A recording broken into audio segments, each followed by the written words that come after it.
మీ శక్తి ఈ రోజున మీరు అనుకున్న శక్తి డిప్యూటీ సీఎంగా చేసింది. ఇది అందరూ అడుగుతున్నారు, ఎలా ఉంది డిప్యూటీ సీఎం అయితే? నాకు రెండు తెలియదు. నాకు అపజయం తెలియదు, విజయం తెలియదు. అలాగే నాకు పదవి ఉన్నప్పుడు ఎలా ఉంటుందో తెలియదు, పదవి లేనప్పుడు ఎలా ఉంటుంది. నేను అన్నిట్లో ఎప్పుడు సామాన్యంగానే ఉంటాను. పదవి లేనప్పుడు రాజాలాగే ఉన్నా, పదవి ఉన్నప్పుడు కూడా రాజాలాగే ఉన్నా. ఎందుకు ఆ మాట అన్నాను మీ గుండెల్లో అంటే, ఏ రాజ్యాంగం రాసింది, ఏ రాజ్యాంగం రాసింది ఒక వ్యక్తిని మీ గుండెల మీద పచ్చబట్టు పొడిపించుకోమని? ఏ రాజ్యాంగం రాసింది ఒక ఆడబిడ్డ అన్నా అని ప్రేమగా పిలిచే పదం ఆత్మీయత? ఏ రాజ్యాంగం రాసింది ఒక తల్లొచ్చి నాన్న నా కొడుక అని చెప్పి ఆప్యాయతగా మాట్లాడేది? నా ఆయుష్ పోసుకొని కూడా నువ్వు చల్లగా ఉండని చెప్పి పెద్దలు మాట్లాడే ఏ రాజ్యాంగం రాసిచ్చింది? అందుకే అన్న, రాజ్యాంగ పదవులు ఈరోజు ఉన్నాయి, గౌరవిస్తా. ఇందాక నుంచి మాట్లాడుతున్నా, గుర్తుంది, చంపేస్తున్నాను నన్ను. పిలిపిస్తాను, మీ అందరిని పిలిపిస్తాను. ఏ రాజ్యాంగ పదవుల్ని ఇచ్చిన పదవుల్ని గౌరవిస్తాను, కానీ మీ గుండెల్లో ఇచ్చిన ఈ స్థానం, నన్ను మీ గుండెల్లో పెట్టుకున్న ఈ స్థానం కడ వరకు, ఆఖరి శ్వాస వరకు, తల్లి జగజ్జననిలో ఐక్యమయ్యే వరకు నేను మీకు రుణపడి ఉంటాను. పిఠాపురం ఎప్పుడు నేను పోటీ చేయాలి ఎప్పుడు అనుకోలే.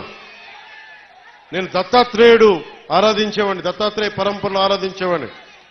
2001లో 1995లోనూ అనుకుంటా శ్రీపాద శ్రీవల్లభుడు చరిత్ర చూశాను, చదివి ఒకటే కోరుకున్నా, ఎప్పుడన్నా పిఠాపురం వెళ్ళాలి, శ్రీపాద శ్రీవల్లభుని దర్శించుకోవాలని అనుకునేవాడిని. కానీ నాకు ఎన్ని సంవత్సరాలు ప్రయత్నం చేసినా నాకు కుదిరేది కాదు. పిఠాపురంకి 2014లో వచ్చాను, 2019లో వచ్చాను. ఎమ్మెల్యేగా పోటీ చేస్తే తప్ప శ్రీపాద శ్రీవల్లభుడు దాని దగ్గరికి తీసుకురాలి. అలాంటి శ్రీపాద శ్రీవల్లభుడు సాక్షిగా మీ అందరికీ నేను రుణపడి ఉంటాను. నేను మీకు రుణగ్రస్తుడిని. మిమ్మల్ని మీ సమస్యల్ని మా గుండెల్లో పెట్టుకుంటాం. మేము ఒక్కరం కాదు, ఇక్కడ పెద్దలు వర్మ గారు ఉన్నారు, యువ నాయకులు కృష్ణరాజు గారు ఉన్నారు, జనసేనకి ముందుండి నడిపిస్తున్న జనసేన నాయకులందరూ పేరు పేరున ఉన్నారు. మనకి మర్రెడ్డి శ్రీనివాస్ గారు ఉన్నారు, వీర మహిళలు ఉన్నారు, ప్రతి మండలానికి చెందిన నాయకులు ఉన్నారు. మేమందరం సమిష్టిగా, అలాగే ఉదయ్ శ్రీనివాస్ ఎంపీగా ఉన్నారు. మేమందరం సమిష్టిగా పనిచేసి ఈ 5 సంవత్సరాలు అయిపోయే లోపు మళ్లీ కూటమి గెలుపు 29 కాదు 28కే పోటీ చేయడం కూడా వేస్ట్ అనిపించుకోలేదు. అంత అభివృద్ధిని చేసి పెడతాం, అంత పని చేసి పెడతాం, అంత బలంగా పనిచేస్తాం. నాకు కొన్ని సమస్యలుంటే, కొన్ని చేయలేని పరిస్థితులు మీ దగ్గరికి వచ్చి జవాబుదారీతనంతో ఉన్న వ్యక్తిగా నేను మీకు చెప్తాను, ఈ పని అనుకున్నాం, ఈ పని ఇట్లా అవుతుంది, ఎప్పటికప్పుడు దాని ప్రోగ్రెస్ మీకు తెలియజేస్తా అని తెలియజేసుకుంటూ,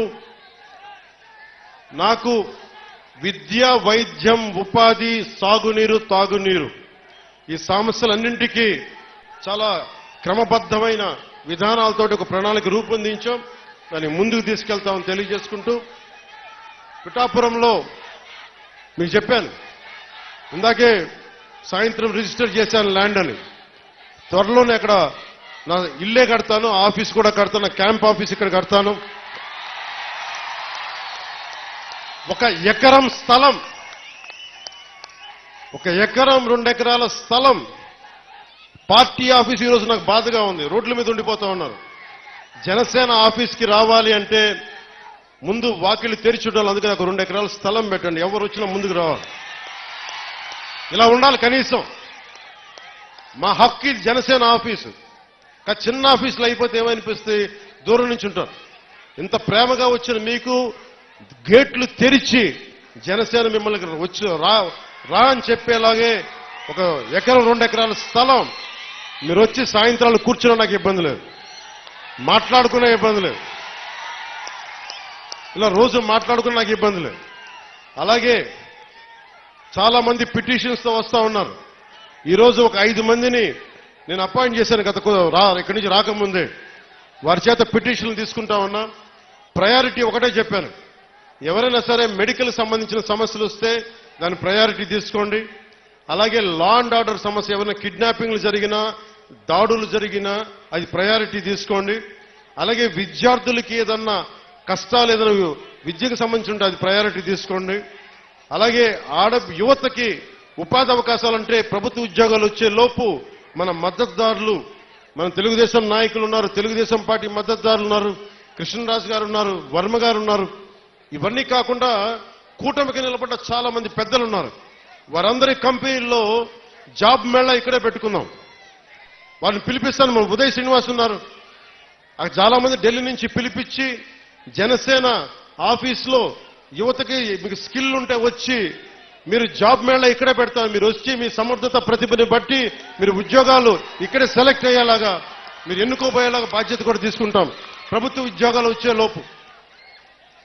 ఇలాంటివన్నీ ముందుకు తీసుకెళ్తున్నాం. నాకు కనీసం 1-2 నెలలు, 1 క్వార్టర్ సమయం కావాలంటే, కనీసం క్వార్టర్ అంటే గత ప్రభుత్వం క్వార్టర్ కాదు, బ్యాంక్ క్వార్టర్ అంటే 3 నెలలు.